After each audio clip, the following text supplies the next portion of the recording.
Good morning. Selamat pagi, saudara yang diberkati oleh Tuhan. Pagi hari ini, saya ingin sampaikan pesan dari hati Bapa buat kita yang diambil dari 2 Korintus pasal yang keempat, ayat 16 dan ayat yang ke-17.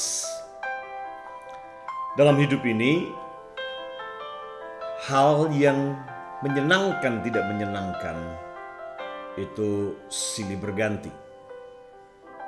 Ada situasi-situasi dan keadaan yang di luar kontrol kita, yang kita tidak bisa atur, yang kita tidak bisa kendalikan.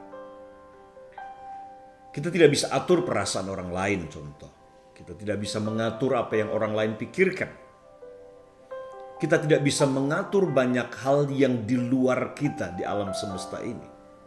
Kapan hujan turun, kapan hujan berhenti, kapan orang menggosipkan kita, kapan masalah datang, yang biasanya masalah persoalan datang dalam hidup kita tanpa minta izin dari kita terlebih dahulu. Jadi kita harus terbiasa dengan hal-hal ini.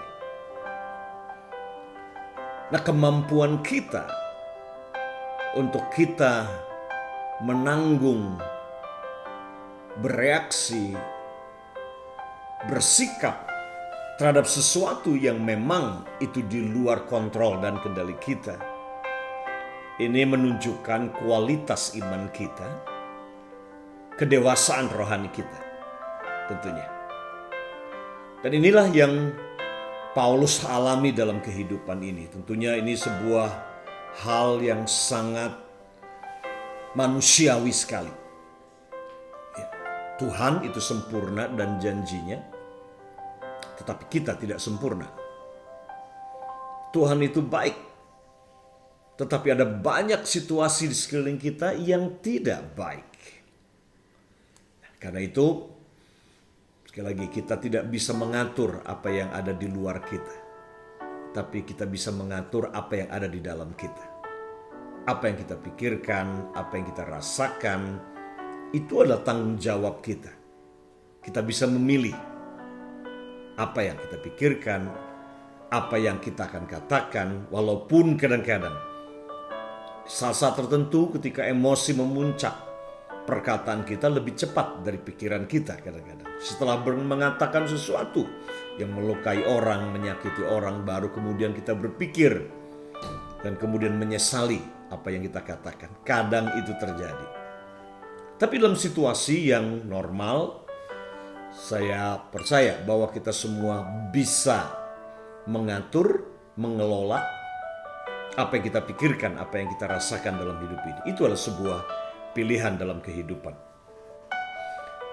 Nah, lihat apa yang Paulus katakan dalam 2 Korintus pasal yang keempat, ayat yang ke-16 dan 17. Sebab itu, kami tidak tawar hati.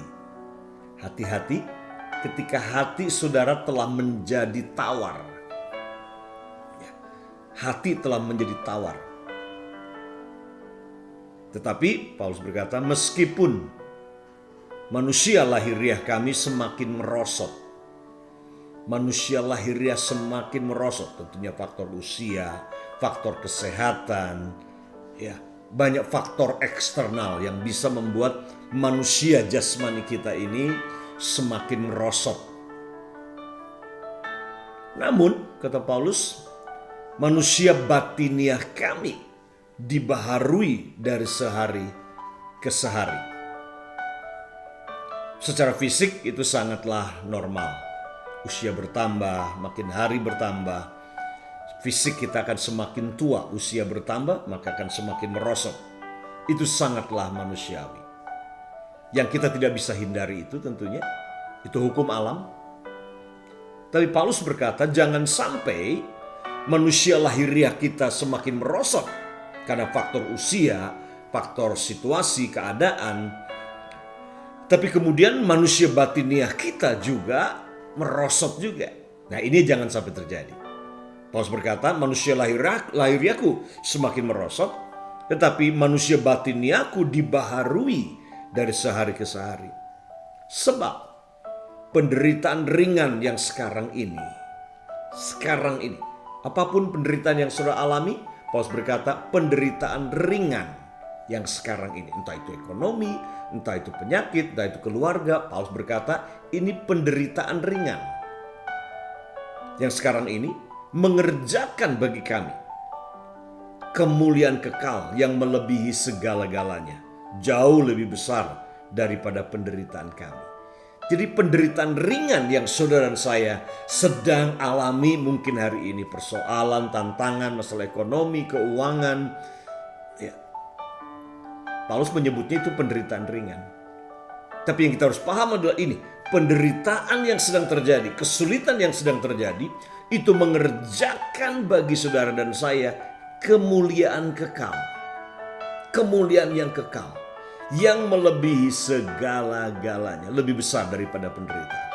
Jadi Bapa di surga berjanji di sini. Dia berkata bahwa tidak sebanding penderitaan ringan yang kita sedang alami, tidak sebanding dengan kemuliaan yang kekal, yang melebihi segala-galanya. Bukankah ini yang merupakan destiny kita? Kembali mengembalikan manusia kepada destiny-nya sebagai makhluk yang diciptakan dengan kemuliaan yang kekal di dalam kita. Untuk memunculkan kemuliaan yang kekal, diperlukan kadang-kadang penderitaan, kesulitan yang terjadi. Tapi pahami ini, di dalam diri saudara dan saya, ada kemuliaan yang kekal itu. Dalam manusia batinia kita. Dan dia ingin kita hari demi hari dibaharui dan mulai berjalan dalam perspektif kekekalan dengan kemuliaan yang sudah ada di dalam kita. Kristus di dalam saudara dan saya. Itulah pengharapan akan kemuliaan. Kristuslah kemuliaan tinggal di dalam kita. Kita tidak perlu menantikan kemuliaan yang lain. Karena Yesuslah kemuliaan yang ada di dalam kita. Dan kemuliaan yang kekal ini tidak akan terkalahkan dengan penderitaan, kesulitan, COVID, virus, apapun masalah yang ada. Ketika saudara berpegang dan memandang kepada kemuliaan kekal dan bergantung kepada kemuliaan yang kekal yang di dalam diri saudara, yaitu Yesus sendiri, maka hidup saudara akan dibaharui. Saudara punya perspektif apapun yang sedang terjadi itu tidak sebanding. Kemuliaan di dalammu lebih besar dibandingkan semua penderitaan ringan yang sedang saudara alami. Tuhan Yesus memberkati. Have a great new week. Pegang janji Tuhan sepanjang minggu ini. Bapa di surga berkata kepadamu, ada kemuliaan yang kekal yang dia ingin lepaskan dan dia ingin kita berjalan di dalamnya sepanjang minggu ini. Tuhan Yesus memberkati.